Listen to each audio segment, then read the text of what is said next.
Qué lindo y qué bueno tenerle con nosotros en este programa donde vamos a explorar una vez más las tierras bíblicas. Nos acompaña nuestro profesor, la persona que va a estar hablando y explicándonos específicamente lugares de la ciudad de Jerusalén, el doctor Samuel Pagán. Samuel, un saludo a la audiencia. Saludos cordiales, Pablo, saludos las personas que están al tanto de nuestra voz y de nuestra imagen. Qué gusto estar el día de hoy dialogando como las otras semanas de los temas que nos ocupan, que nos preocupan, que nos desafían, que nos entusiasman, que nos hacen reír, que nos hacen llorar de la Tierra Santa. El día de hoy, singularmente hablando de Jerusalén, la ciudad de oro. Nos acompaña también Sammy Pagán, que es el hijo de nuestro hermano Samuel. Sammy, dale un saludo a la audiencia, por favor. Saludos a todos, espero que se encuentren bien, fuertes, contentos, listos para celebrar Acción de Gracia mañana. Que el pavo esté ya listo, adobado, para que lo pongan en el horno.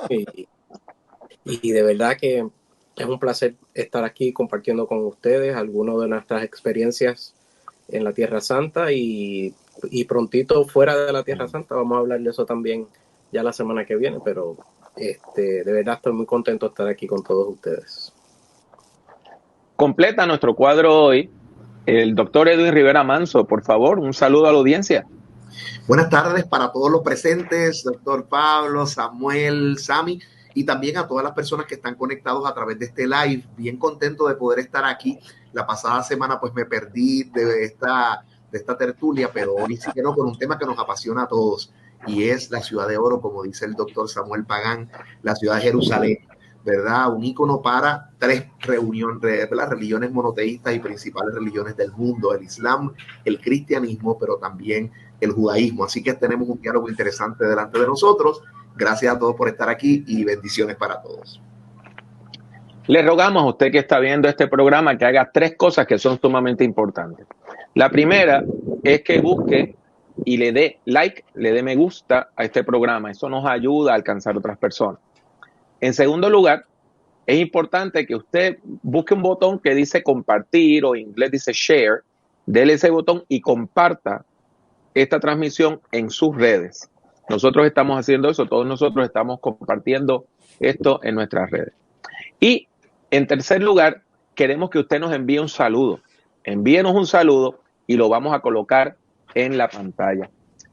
Samuel, vamos entonces a comenzar, y la metodología que vamos a seguir hoy es que vamos a estar presentando fotos de Jerusalén y queremos que tú nos vayas explicando qué es lo que estamos viendo en la pantalla.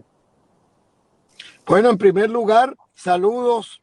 Mira, Pablo y amigos y amigas, yo fui por primera vez a Jerusalén en el 1980, que fui a culminar mis estudios doctorales, y llegué, y mi primera impresión fue esta vista que ustedes están viendo de la mezquita, del lugar santo, del lugar que era para el mundo musulmán. Es el tercer lugar más importante de su experiencia religiosa. Al lado de la mezquita, al lado de la explanada del templo, está el Muro de los Lamentos, al lado está la iglesia del Santo Sepulcro, y eso que ustedes están viendo ahí es una fotografía que se toma desde el Monte de los Olivos, y ustedes pueden ver la ciudad de Jerusalén ya detrás de la mezquita, del lugar, ¿verdad?, sagrado, y pueden ver esta experiencia, y por ese color de la ciudad y por esa cúpula es que se le llama la ciudad de oro. No solamente por la cuestión histórica, ciertamente, la arena es una arena rojiza, que da la impresión a las 6 de la tarde, cuando el sol está cayendo, que la ciudad es de oro. Y eso es lo que ustedes están viendo, si ustedes están viendo delante de ustedes ahí. Samuel, esa es la mezquita de Omar. ¿Qué es lo que había en tiempos bíblicos en ese mismo lugar? Mira, Tradicionalmente se piensa que debajo de la mezquita está la piedra, en primer lugar, la piedra donde Mahoma puso el pie para subir al cielo y recibir el Corán. Pero previo a eso, ese lugar era importante porque Abraham, de acuerdo a las tradiciones bíblicas y las tradiciones judías, iba a sacrificar a su hijo en ese lugar. Y hay un letrero muy importante que en ese lugar no solamente iba a estar el sacrificio, iba a estar toda esa tradición cristiana y musulmana, sino que se iba a ubicar el templo de Jerusalén. Es decir, que la santidad y el respeto de ese lugar se va por los tres lugares importantes, porque por David llega a la iglesia cristiana, porque Jesús viene del linaje de David, por Abraham va al Islam y al judaísmo, y ciertamente es un lugar santo para las tres religiones monoteístas el día de hoy. Aquí tenemos una visión un poco más amplia y en este momento la explanada del templo está restringida a personas musulmanas. Cuando yo fui allá en el 1989, en el siglo pasado, yo tuve la oportunidad de entrar a la mezquita de Omar, que se podía entrar en ese momento. Pero vamos a seguir viendo varias otras diapositivas. Esto es como una pequeña maqueta. Es la maqueta. ¿Nos puedes explicar un poquito qué es esto? Esto está en la entrada al parque, donde está, o sea, al sector donde están todos estos lugares sagrados. Por ejemplo, ustedes están viendo en el centro de la foto el lugar donde se recuerda donde está la piedra de Abraham, la piedra de Mahoma. A la derecha y hacia abajo, ustedes pueden ver el muro de los lamentos. Si siguen a la derecha, van a ver el parque arqueológico, que el día de hoy tiene una importancia capital. Y si siguen hacia el norte, arriba de la maqueta, pueden llegar hasta el Monte de los Olivos, el Jardín del Getsemaní, en esa maqueta. Debajo directamente de la explanada, ustedes pueden ver al lado del Muro de los Lamentos, ya comienzan los barrios. La Jerusalén actual está dividido en 4 barrios amplios alrededor de la mezquita, alrededor de esta explanada. 1, el barrio judío. 2, el barrio cristiano. 3, el barrio musulmán. Y 4, el barrio armenio. Y esa es la división que se tenía en el 1980 y algo, y que se recuerda el día de hoy como las divisiones que hay políticas y sociales y religiosas que se guardan hasta el día de hoy. Esta es la bienvenida al Muro de los Lamentos, tanto en hebreo como en inglés. Y esa bienvenida, si uno la lee completo, lo que indica es la importancia del lugar para la tradición judía. Y una de las cosas que indican es que la presencia de Dios en ese lugar está desde la época de Abraham, siguió con David. Todavía el día de hoy, las comunidades judías van ahí a orar en el Muro de los Lamentos. Ahora, este está al lado del Muro de los Lamentos. El Muro de los Lamentos, solamente en español. En inglés se destacan otros componentes de la muralla de oración. Lo que pasa es que en español se conoce como el Muro de los Lamentos porque durante el periodo otomano no se permitía a los judíos ir a orar al mundo del Muro de los Lamentos, excepto en Yom Kippur, el día de la oración y el día del lamento. Por eso es que se conoce en castellano con ese nombre, pero generalmente se habla del muro occidental. Muy bien.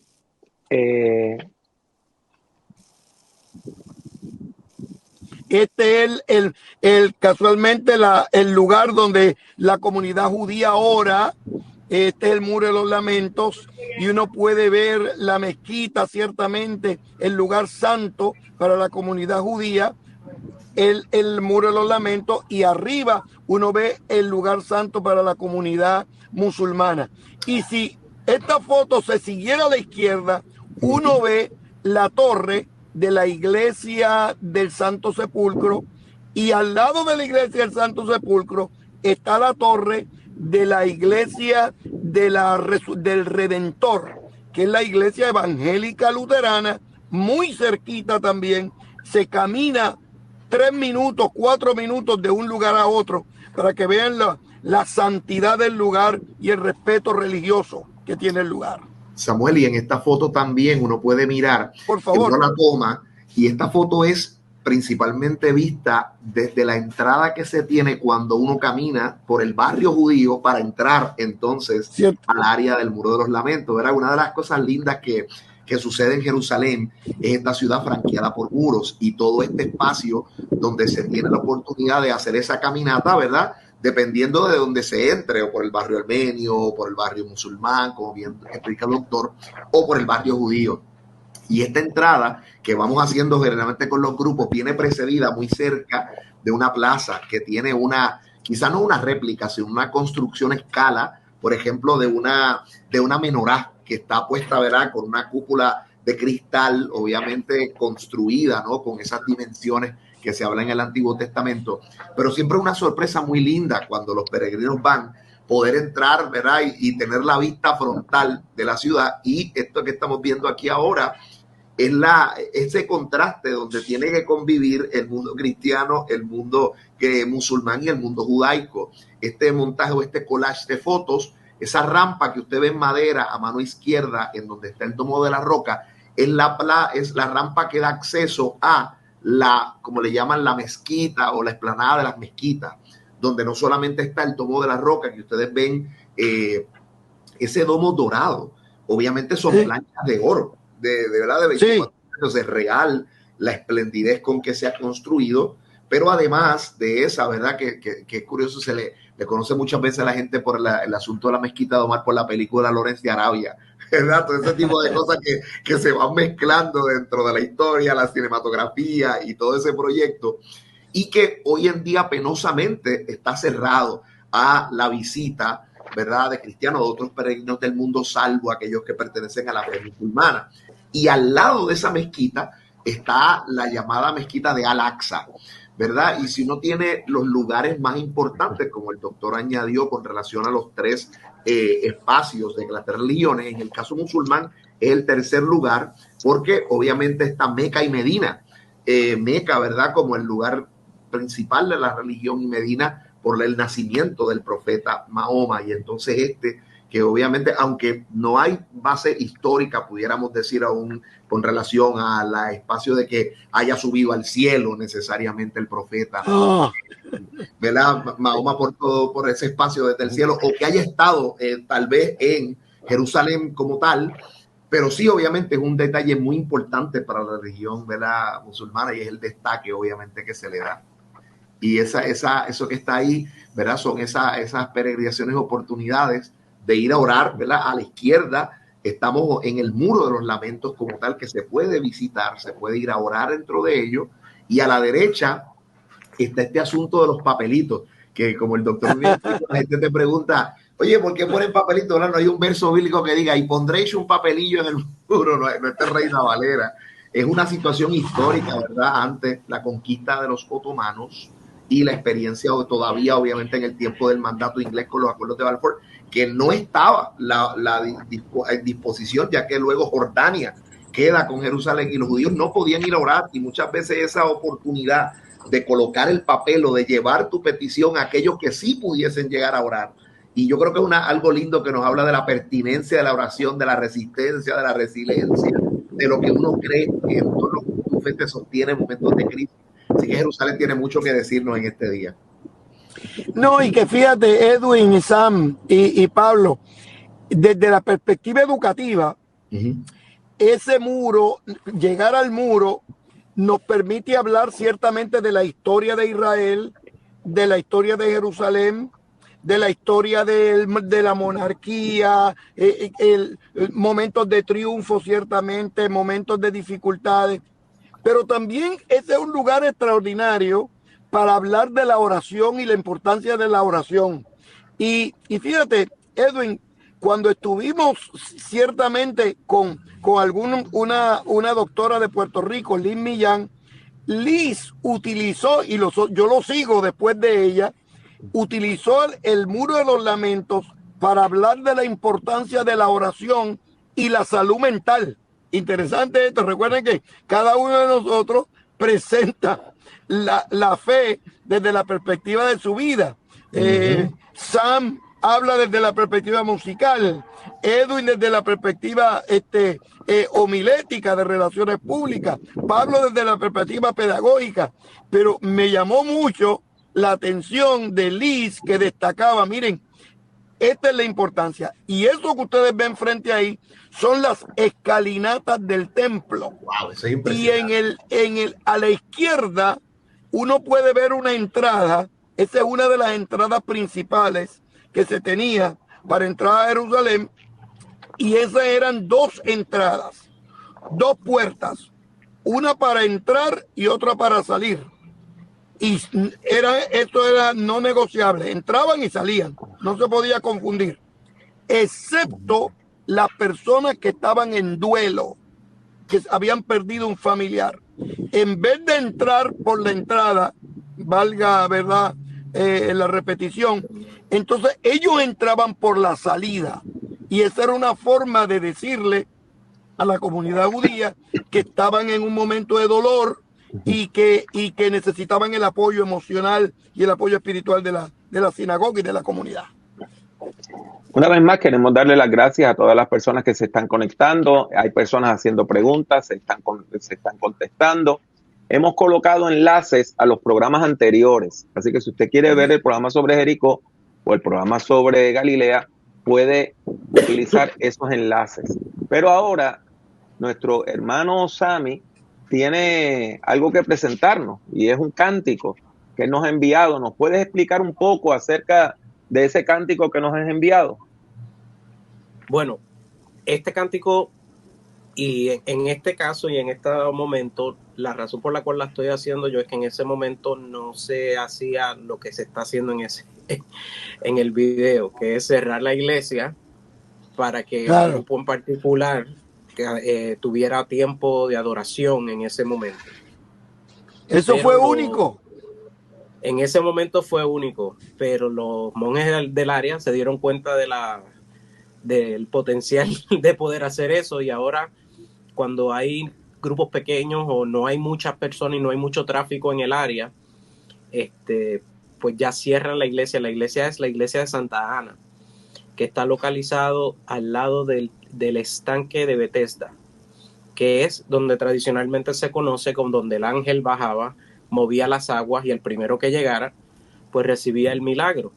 Y ahí fue donde Jesús dijo: tú no tienes que esperar por ningún ángel que venga a mover agua, sino que le tomó la mano, lo levantó y hizo su milagro. Entonces esa iglesia se construyó en honor a eso.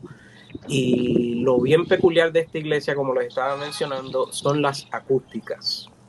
Es una iglesia que tiene una acústica bellísima, bellísima, bellísima. Ahí fue que se dieron cuenta los monjes que están a cargo del mantenimiento y de que todo esté bien y que no haya problemas en esa área. Se dieron cuenta del potencial y ahora están comenzando a hacerlo. Ya vi que en algunos de nuestros grupos americanos ya han cerrado la iglesia varias veces para que todos esos grupos tuviesen esa experiencia. Pero honestamente, cuando yo pedí hacerlo en ese momento donde van en el video que van a hacer, el guía me miró, me abrió los ojos, me dijo: ¿cómo tú me vas a pedir algo así? Yo le no dije, es posible. Solamente pregunta, porque lo peor que nos pueden decir es que no. Y no había mucho tráfico en ese momento. La persona que estaba a cargo en ese momento, el monje que estaba a cargo, dijo: pues sí, que no hay problema. Nos cerraron la iglesia al frente para que nadie pudiera entrar. De vez en cuando se habían unos cuantos realengos que entraron, pero éramos prácticamente el grupo nuestro, y tuve la oportunidad de cantar una muy bonita melodía de 33DC, y aquí se las dejo. Tú eres mi sustento, a mi vida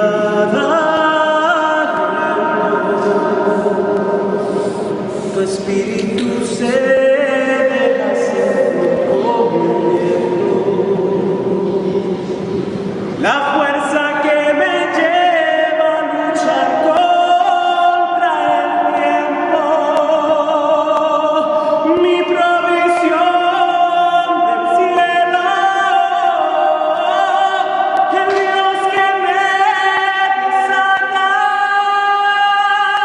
y que refresca mi alma al pronunciar tu nombre, Señor.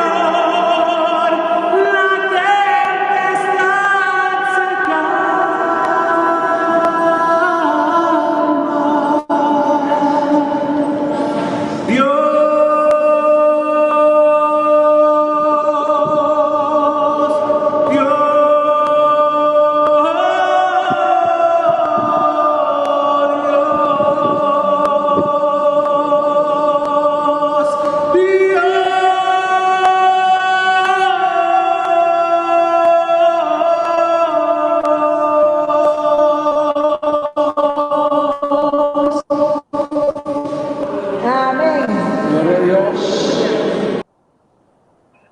Como pudieron Muy ver, hermoso, muy hermoso. Qué linda como pudieron ver, experiencia, ¿verdad? estaba literalmente la iglesia vacía, solamente el grupito nuestro era el que estaba allí.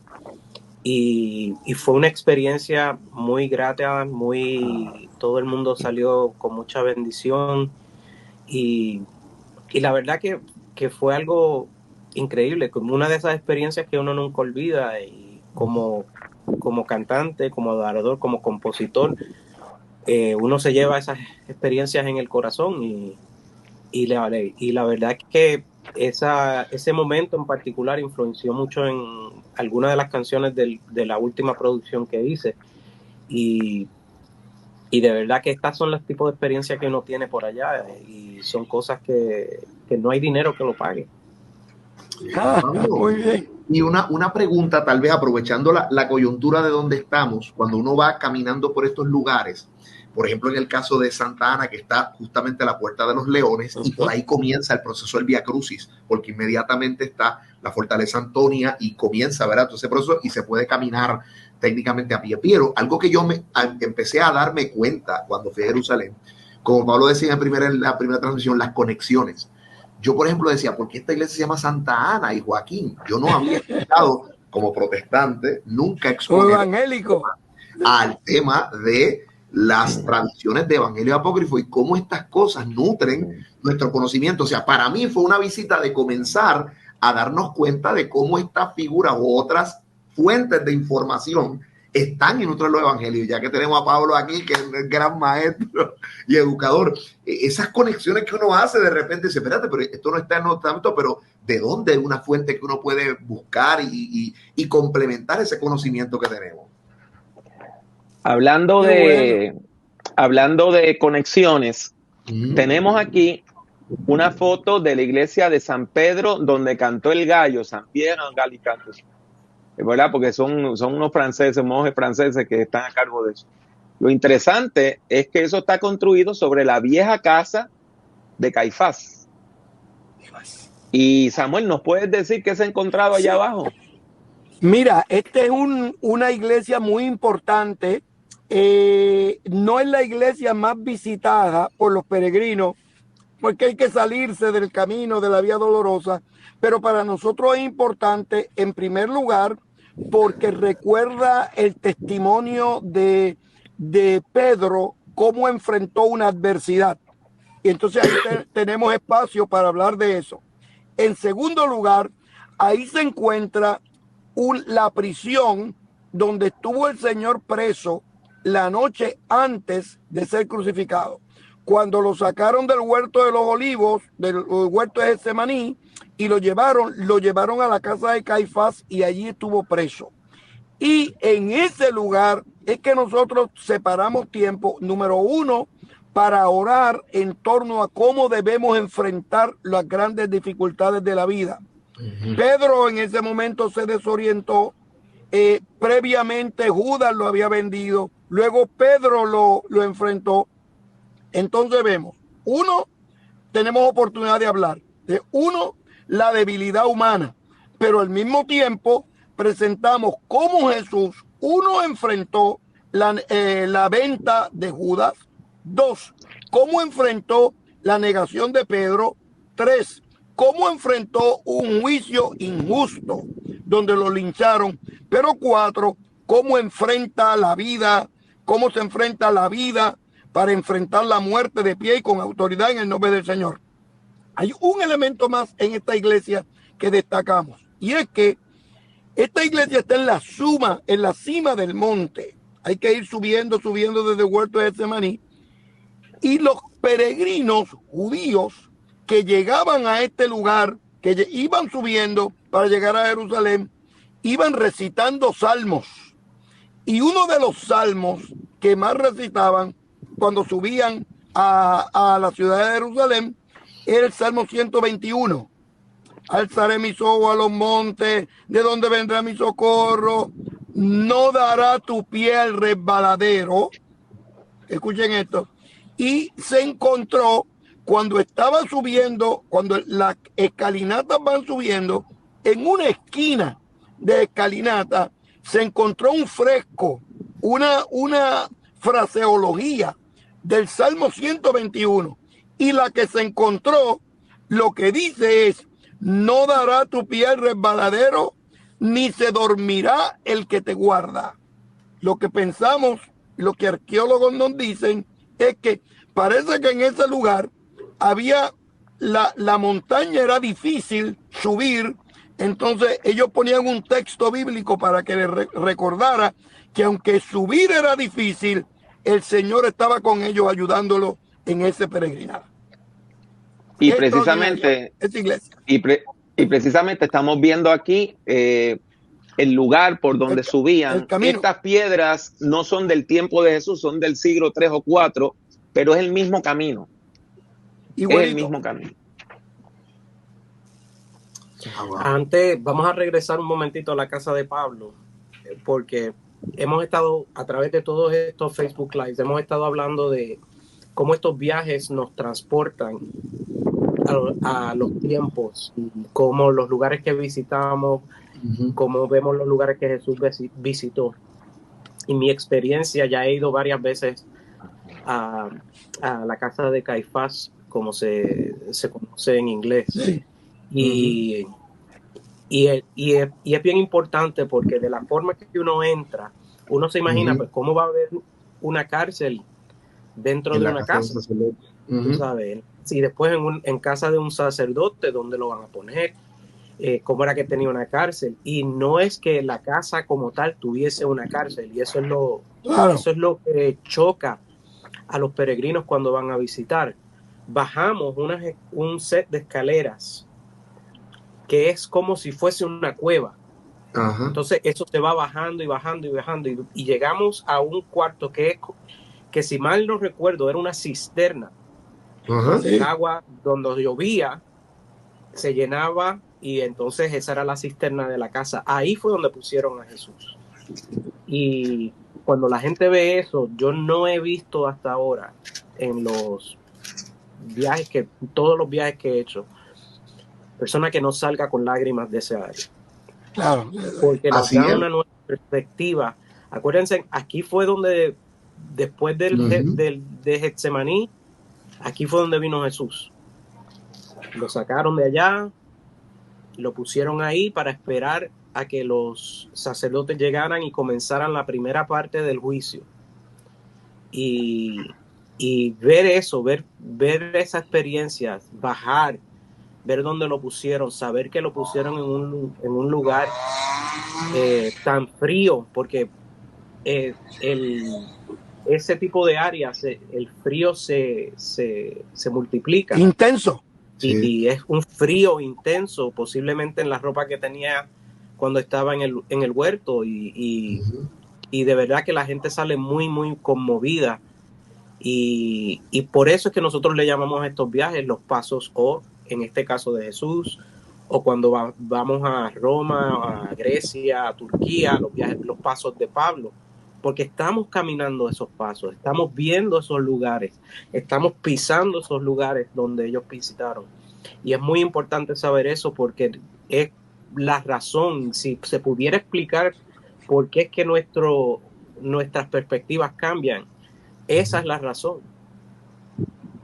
Y ahí es donde entroncan lo que bien decíamos, el elemento de las tradiciones. Por entonces, fíjate cómo enriquece y complementan, como hablábamos de Santa Ana, Joaquín, que lo tenemos de tradiciones, ¿verdad?, de los evangelios apócrifos y otras fuentes informativas. Esta es, entonces, ¿dónde está esto en el texto? Esto se lee entre líneas. Estas son tradiciones de dónde entonces en esta iglesia de Peter Gallicantu, dónde pudo haber estado la noche donde Jesús está. Y esa experiencia complementa tu visión del Calvario, complementa tu visión de lo que es lo que los cristianos tal vez hacemos en la Semana Mayor. Esa es el componente informativo que provee la arqueología, la historia, las fuentes que utilizan los redactores o que la iglesia a través del testimonio tradicional conserva. Pero no son cosas que tú sabes hasta que vas a la peregrinación, en vivo, hasta que caminas ahí. Y igual, Samuel, yo recuerdo una oportunidad donde fuimos evangélicos y católicos caminando juntos en este espacio y donde fuimos a ese lugar y tuvimos la oportunidad de leer uno de los salmos y llegar hasta el fondo, el foso. Y tengo videos del llanto y las lágrimas de la gente al cantar cosas allí, ¿verdad? Como esas, gracias por tomar mi lugar, ¿verdad? Una alabanza extraordinaria de Claudina Brin, otra de temas del sufrimiento de Cristo. Así que qué hermoso este diálogo y cómo bendice todo esto. Doctor, adelante. Samuel, ¿qué es lo que estamos viendo? Necesitamos que enciendas tu micrófono. ¿Qué es lo que estamos viendo, Samuel? Ahora sí. Ahora me escuchan. Mira, sí, esta es una iglesia importante porque esta es la iglesia de todas las naciones. Y esta es una iglesia importante porque recuerda la oración de Jesús en el huerto de Getsemaní. Y uno entra a la iglesia y en vez de estar iluminada, así como todas las iglesias donde nosotros vamos, se percibe una oscuridad. Porque el momento en que Jesús estuvo allí es un momento tétrico y de dolor. Dios sea de paso, ustedes están viendo la iglesia ahí frente a ustedes. A la izquierda, al final, uno puede notar una piedra donde la tradición recuerda que Jesús se recostó para orar. Y esto lo que están viendo son los árboles de olivo y el que ven a la derecha abajo se piensa que tiene más de 2000 años, según los botánicos israelíes. Y si ese árbol tiene más de 2000 años, ese árbol estuvo presente cuando Jesús oró en ese lugar. Hay un elemento adicional sobre esta iglesia que no debemos olvidar, y es que se conoce como la iglesia de todas las naciones porque la iglesia católica, por 10 años, todas las ofrendas de los Jueves Santos se recogían para construir esa iglesia. Wow. Y como vinieron ofrendas de todo el mundo, por eso es que se conoce como la iglesia de todas las naciones. Oye, Samuel, y a mí me impacta muchísimo el tema de las naciones cuando tú tienes la oportunidad de ver esta... Hay un sacerdote que fue arquitecto llamado Antonio Berlucci, y Berlucci fue encargado por los franciscanos en un momento dado para hacer reconstrucción y construcción de muchas catedrales, ¿verdad? O de muchas obras. Pero en esta, o sea, cuando tú entras y la oscuridad se provoca porque las ventanas principalmente tienen alabastro, hay matices violetas intencionales para que creen ese efecto de la tristeza, de la penumbra, de la meditación. O sea, cuando tú tienes la oportunidad de entrar a estos lugares, la experiencia propia estética y litúrgica tuya cambia, porque provoca en ti la reflexión, pensar en el tema de la oración. O sea, tú no puedes pasar aquí sin leer Juan capítulo 17, o sea, la experiencia de Jesús intercediendo, rogando por la iglesia, o las tradiciones como tal, las narraciones de la pasión, muerte de Jesús, donde por ejemplo Lucas exalta la pérdida de sangre, el sudor, la concentración. Entonces eso se traduce en el lugar y es maravillosa la experiencia que se tiene reflexiva. Pero ¿saben una cosa, Edwin y colegas Sam y Pablo y todos los que nos escuchan? Tradicionalmente Berlucci se estudiaba desde la perspectiva de la arquitectura, cómo que preparaba el diseño de los planos, todo ese tipo de cosas. Ahora se estudia desde la perspectiva teológica, porque cada templo son afirmaciones teológicas.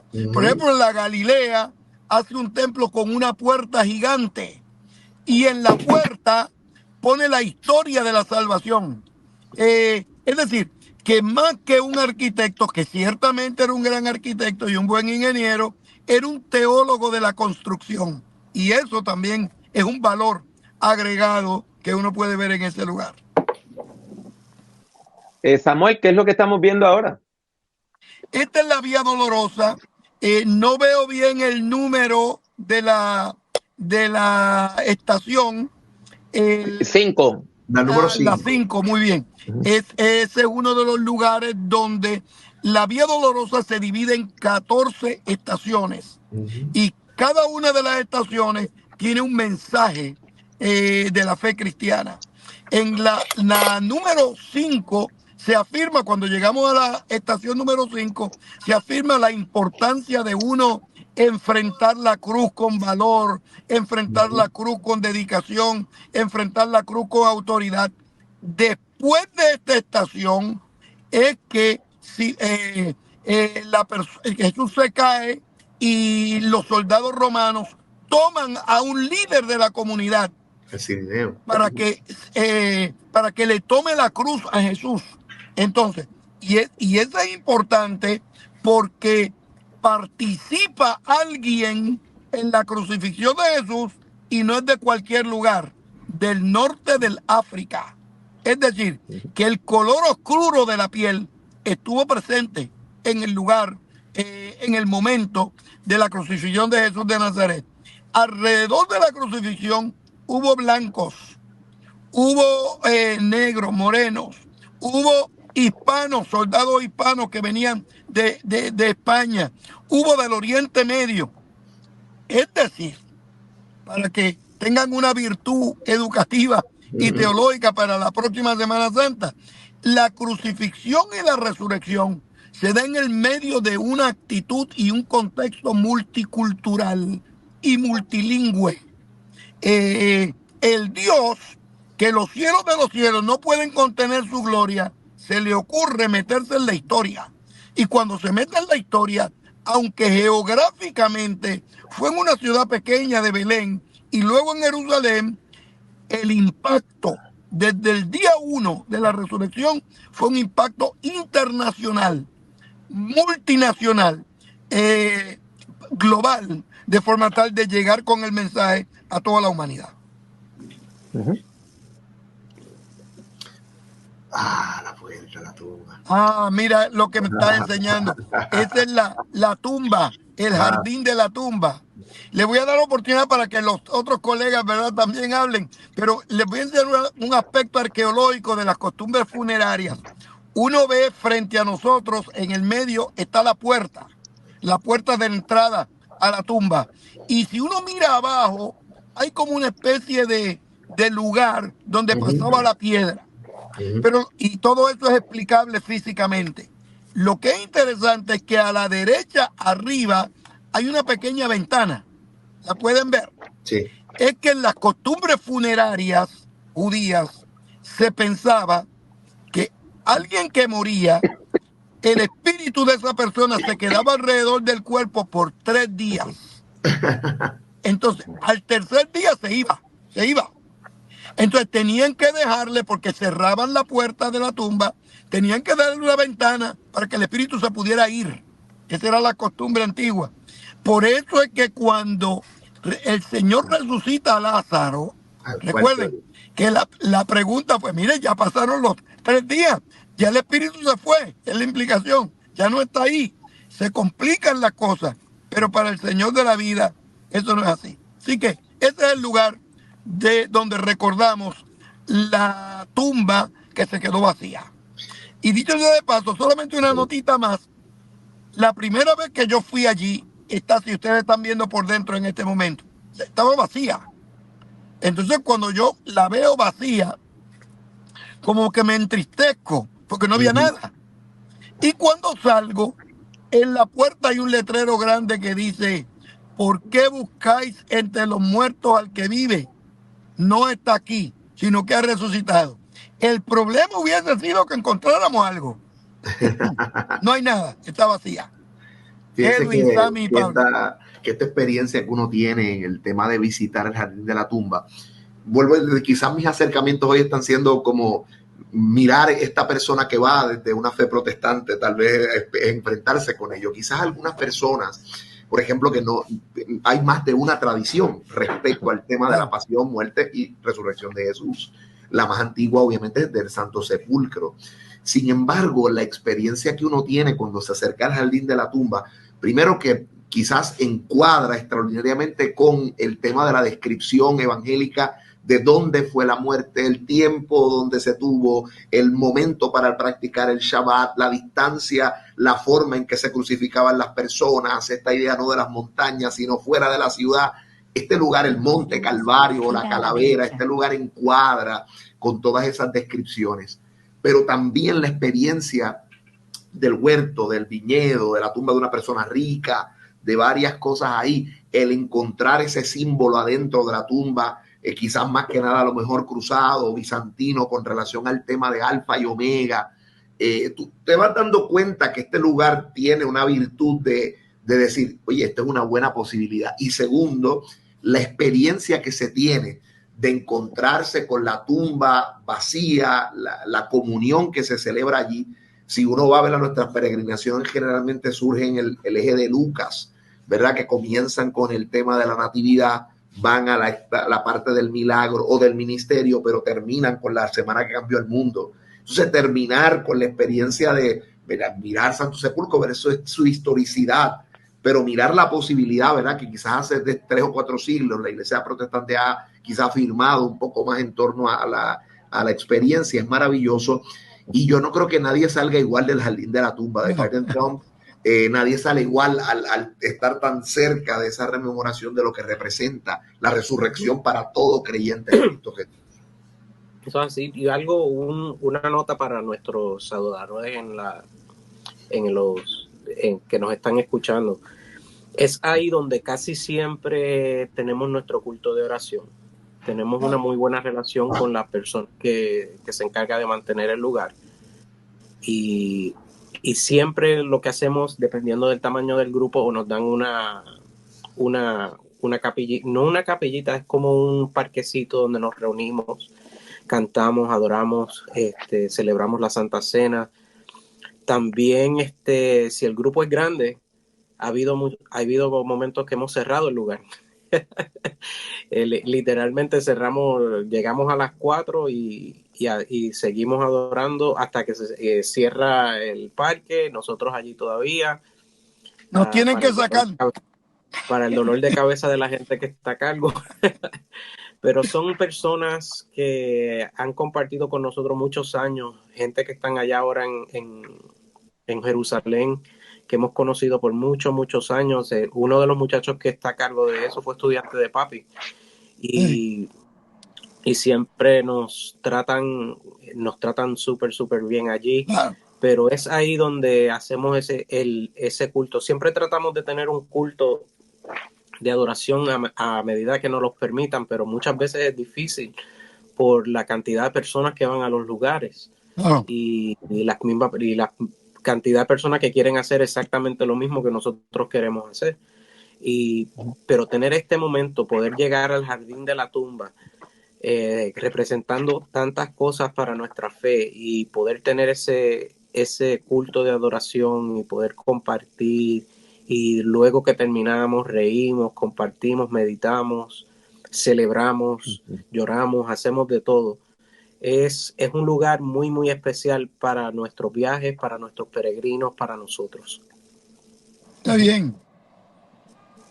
Sí. Queremos una vez más saludar a todas las personas que han estado escribiendo, todas las personas que le han estado dando like, me gusta a esta transmisión. Les rogamos que la comparta con otras personas. La mayor parte de nosotros, antes de ir por primera vez a las tierras bíblicas, no podemos comprender toda la importancia que tiene, pero estas fotos, estas explicaciones nos ayudan muchísimo. Estamos ya para terminar nuestro programa. Antes de terminar, queremos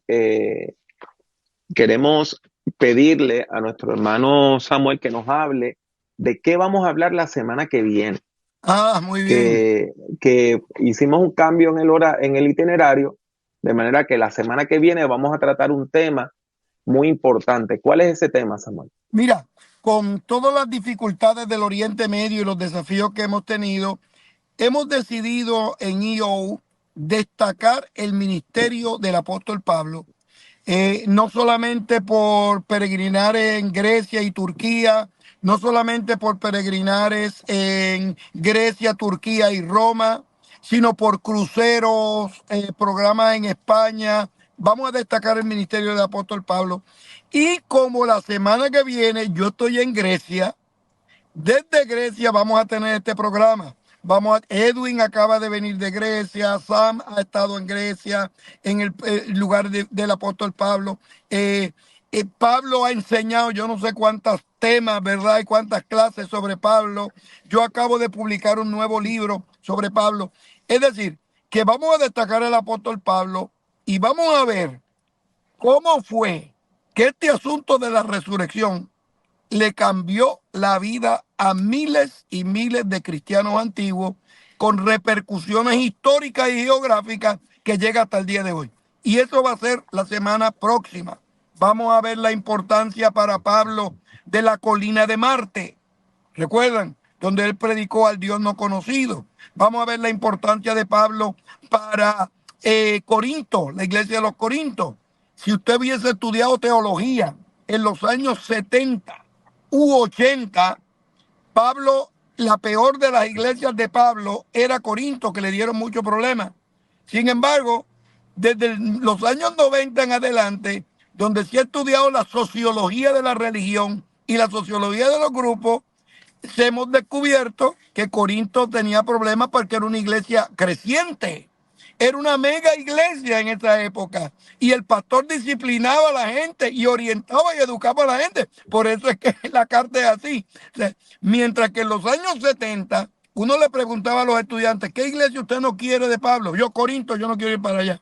En los 90 y el día de hoy, uno pregunta, ¿cuál iglesia usted quiere de Pablo? Yo quiero pastorear Corinto. ¿Por qué? Porque se ha descubierto que era una iglesia creciente, transformadora, multicultural, muy pegada a la escritura, a la doctrina de Jesús de Nazaret, y vamos a tener la oportunidad de hablar ese tema la semana que viene con Pablo, con Sam, con todos nuestros colegas, con Edwin, y yo espero que lo podamos disfrutar en el nombre del Señor. Y los que les gusten la Edwin, historia de cómo se forman los viajes, no Muy se bien. pierda la semana que viene, que vamos a hablar un poquitito de eso. ¿Cómo te fue, Edwin, a ti en el itinerario de Pablo? Oiga, tuvimos una experiencia fascinante, ¿verdad? Nosotros hicimos en la experiencia de Ruta Mediterránea del crucero. Fue maravilloso y este año se añadió un elemento, Pablo y compañeros, extraordinario, ¿verdad? Nosotros estábamos justamente el 7 de octubre cuando todo se dio. Específicamente. Estábamos en Turquía, así que cuando volamos a Atenas, que tuvimos que hacer frente a todo esto, exaltando primero, ¿verdad? Que yo hice un trabajo maravilloso en el tema de manejar toda la seguridad, la experiencia, pero conseguimos Pablo, que Pablo Jiménez es estudioso tan tremendo y un gran expositor de la palabra. Nos dieron dos experiencias sustituyendo la experiencia de Israel dentro del crucero. Extendimos nuestro tiempo en Turquía para hacer dos cosas que nos marcaron. El doctor Samuel Pagán estaba allí, puede creo que concluir conmigo. Visitamos dos puertos más de Turquía, uno de ellos fue el actual Bodrum, pero en la Biblia lo podemos conocer en la narrativa de los Hechos como la ciudad de Mileto, donde Pablo manda a buscar, en Hechos capítulo 20, manda a buscar a los obispos de Éfeso y Mileto, porque esta es la última vez que Pablo va a ver esta iglesia que fundó en el segundo viaje, y le dicen, y ellos lo abrazaban, porque la experiencia de que se le echaban al cuello, porque oró por Pablo, ora por ellos, y tuvimos la oportunidad de ver las palabras de Pablo. Dice, sé que pronto a mi salida, ¿verdad? Que yo estoy dispuesto a morir. Luego vendrán y se infiltrarán en el rebaño gente que no perdonará el rebaño. y ustedes han sido puestos para cuidarlo. O sea, fue una experiencia en ese auditorio donde tuvimos la experiencia de leer el mensaje que hasta las lágrimas se nos salieron por reflexionar en torno al ministerio. Y el segundo día también tuvimos la oportunidad de ir a Nido, que se conoce en la escritura como el puerto desde donde Pablo llega y reorienta su viaje luego de las tormentas y demás rumbo a su experiencia de cárcel y muerte. O sea, imagínense, por la bendición de Dios, tener la oportunidad de ver estos lugares que tienen sermones tan extraordinarios de Pablo, porque en verdad Dios nos dio la gracia, ¿verdad? No haber entrado a Israel, pero sí a profundizar algo que no hubiésemos conocido de Pablo si no hubiese sido por esta oportunidad que el Señor nos da en este viaje. Hermanos, yo sé que podríamos seguir hablando horas, pero se nos está acabando el tiempo. Así que comenzando con Edwin, una palabra final, después Sammy y después nuestro hermano el doctor Pagán tiene el cierre. Bueno, agradecido de esta transmisión y como ven, la pasión se brota en nuestros corazones porque ha marcado, ha cambiado la forma en que vemos la escritura, no predicamos de la misma manera y invitamos a otros a que caminen con nosotros estas experiencias porque de verdad la oportunidad de conocer las tierras de la Biblia marca la forma en que lees la palabra, estudias la misma y también la predicas. Sammy. Lo mantengo cortito, nos vemos la semana que viene, estén listos para aprender mucho, tengan sus preguntas listas y porque hay mucha tela para cortar. Y solamente añado lo siguiente, miren, el Señor cuando culminó su ministerio, la expresión que utilizó para dirigirse a sus seguidores es vayan y hagan discípulos. Y de esa manera se enfatiza el elemento educativo en la experiencia cristiana. Estos peregrinares de fe a las tierras bíblicas, a la Tierra Santa, Turquía, Egipto, Grecia, Roma, no son peregrinares turísticos, aunque hacemos turismo hasta más no poder. La espina dorsal del programa es una virtud educativa, donde le pedimos al Señor que nos abra las mentes para comprender las implicaciones transformadoras del mensaje de Jesús de Nazaret, del mensaje de Pablo, del mensaje de Pedro, del mensaje de Lucas, Mateo, Marcos, Santiago y de Juan, de forma tal, Judas, de forma tal que el día de hoy nosotros podamos no solamente hablar con denuedo la palabra de Dios, sino explicarla con gracia y con sabiduría para que la gente lo pueda entender para la mismísima gloria de Dios. Y la semana que viene nos volvemos a encontrar. Pablo. Que Dios les bendiga mucho y que Dios les bendiga siempre.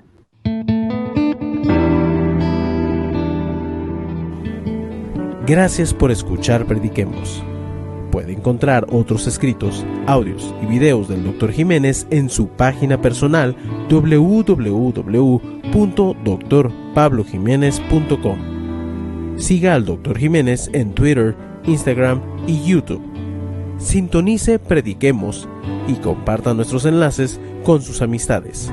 Que Dios le bendiga mucho y que Dios le bendiga siempre.